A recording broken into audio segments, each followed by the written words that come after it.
Mga ka-Eat Pilipinas, handa na ba kayong magutom? Isipin ninyo ang mainit-init na siomai na bagong steam, malinamnam na noodles na umaaling-asawang sarap, at malutong na lechon kawali na bawat kagat ay may satisfying crunch. Ngayon, dadalhin namin kayo sa isa sa mga paboritong Chinese restaurants ng maraming Pilipino, ang David's Tea House. Kilalang-kilala ang David's Tea House dahil sa kanilang masasarap na Chinese dishes na swak para sa pamilya, barkada at kahit sa simpleng food trip. Kaya samahan ninyo kami habang tikman natin ang ilan sa kanilang mga sikat na pagkain. Simulan natin sa kanilang dimsum. Kapag David's Tea House ang usapan, hindi mawawala ang kanilang siomai. Malambot, juicy at puno ng lasa sa bawat kagat.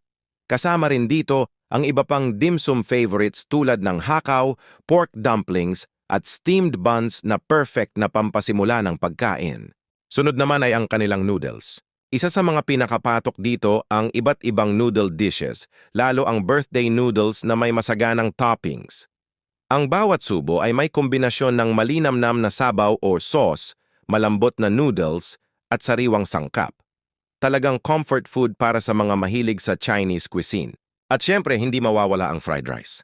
Ang simpleng fried rice ay ginagawang espesyal sa David's Tea House. Bawat butil ay may lasa at perpektong partner sa halos lahat ng kanilang ulam. Minsan nga, kahit fried rice pa lang ay nakakabusog na dahil sa sarap. Punta naman tayo sa kanilang mga main dishes. Isa sa mga paborito ng maraming customers ay ang lechon kawali. Makikita pa lang ang ginintuang balat nito ay nakakatakam na. Malutong sa labas, malambot at juicy sa loob.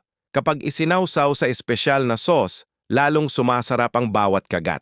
Kasunod nito ang sweet and sour pork. Isa itong classic Chinese favorite na may perfect balance ng tamis at asim.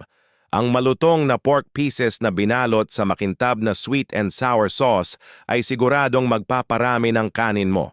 Para naman sa mga gustong may kasamang gulay, subukan ang chop suey. Puno ito ng sari-saring gulay na niluto ng tama upang mapanatili ang kanilang natural na texture at lasa.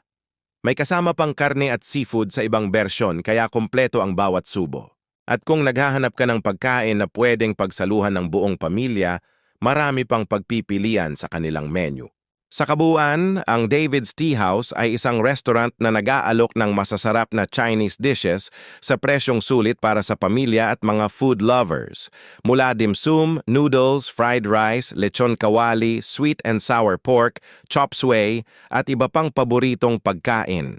At diyan nagtatapos ang ating masarap na food adventure sa David's Tea House. Kung nagustuhan ninyo ang video na ito, huwag kalimutang i-like, i-share at i-follow ang Eat Pilipinas para sa mas marami pang food discoveries. Dito sa Eat Pilipinas, bawat pagkain ay may kwento at bawat kwento ay may lasa. Hanggang sa susunod na food trip, mga ka-Eat Pilipinas. Kain tayo!